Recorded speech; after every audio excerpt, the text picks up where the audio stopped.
इस प्रकार से चिंता से व्याकुल खिन्न बुद्धि होकर राजा ने अपने गुरुओं का स्मरण किया।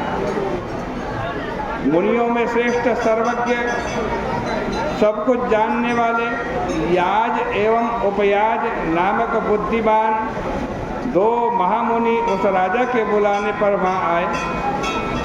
पांचाल देश के प्रेमी उस राजा ने उनको देखकर भक्तिपूर्वक प्रणाम किया, दंडवत प्रणाम किया। फिर अत्यंत दुखी, राज चिन्ह से रहित और ऐसे स्थान पर रहने वाले जहाँ पर जाने का किसी को पता नहीं है, ऐसे गुप्त रहने वाले, छुप करके रहने वाले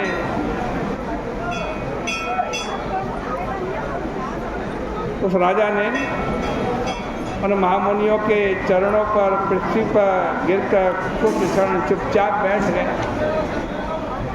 तब उन मुनियों ने दोनों हाथों से उठाया, उसके आंसू पोंछे और विधिवत वन में होने वाले पवित्र पूजा योग्य पदार्थों के द्वारा राजा ने उनकी पूजा की।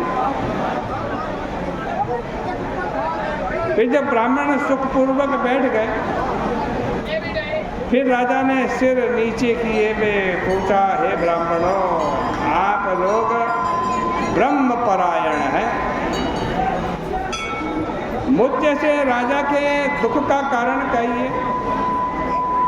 किस कर्म से पवित्र जन्म पवित्र कुल में होने पर देवताओं का प्रिय, पितरों का भक्त होने पर पाप से डरने वाला, दीनों के ऊपर कृपा करने वाला गुरु भक्त, मुझको दरिद्रता कहाँ से आ गई?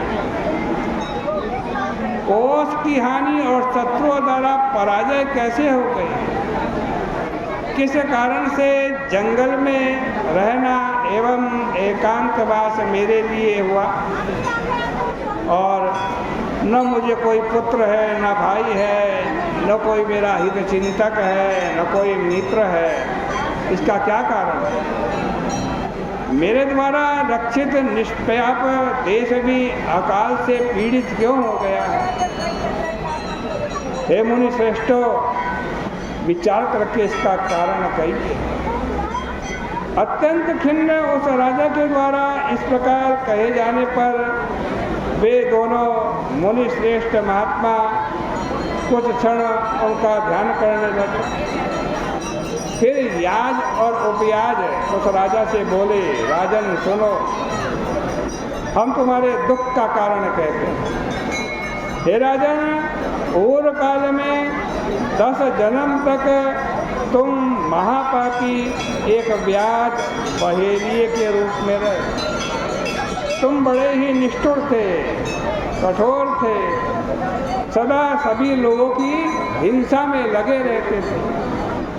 धर्म का लेश मात्र भी करने वाला शुभ कर्म तुमने नहीं किया, इंद्रियों का दमन भी नहीं किया, तुम्हारी जीव से कभी विष्णु भगवान का नाम भी नहीं लिया, इस जिह्वा से विष्णु भगवान का कीर्तन भी नहीं हुआ,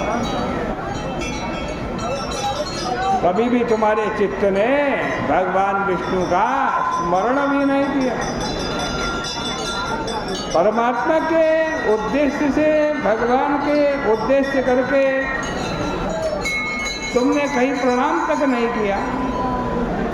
इस प्रकार दुरात्मा के रूप में तुम्हारे 9 जन्म बीते।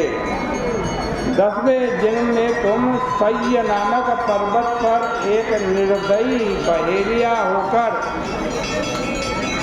लोगों पर दया न करने वाले तथा मनुष्यों के लिए यमराज के समान तुम रहे।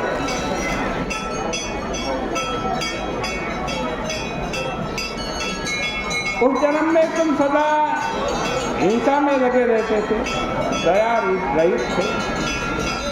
शस्त्र जीवित यानी शस्त्रों से जीवों को मारकर तुम अपनी जीविका चलाते थे। रास्ते में सभी को कष्ट पहुंचाने वाले, गुणों से रहित थे, परम नीच थे। तुम राक्षस थे, घोर देशीय प्रजा को पीड़ा देते एवं मनुष्यों को खा जाया करते थे। इस प्रकार अपना हित न जानते हुए तुम्हारे बहुत सारे वर्ष बीत गए। छोटे छोटे बच्चों, मृगों और पक्षियों के वध से तुम दयाहीन, दुर्बुद्धि, तो इस जन्म में कोई पुत्र नहीं है। तुम विश्वासघात करते थे, इसलिए तुम्हारा कोई भाई नहीं है। रास्ते में सभी को कष्ट देते थे, इसलिए तुम्हारा कोई मित्र नहीं है। तुमने साधुओं का तिरस्कार किया, इसीलिए तुम्हारा राज्य शत्रुओं ने छीन लिया। तुमने कभी भी किसी को कुछ दिया नहीं, इसीलिए दरिद्रता तुम्हारे घर में टूट पड़ी। सदा ही सभी को तुम उद्विग्न कर देते, अतः तुम दुष्ट को भी प्रवास वनवास मिला। सबका अप्रिय करते थे, वह सबके अप्रिय थे, इसीलिए अत्यंत दुस्सह कष्ट में पड़ गए।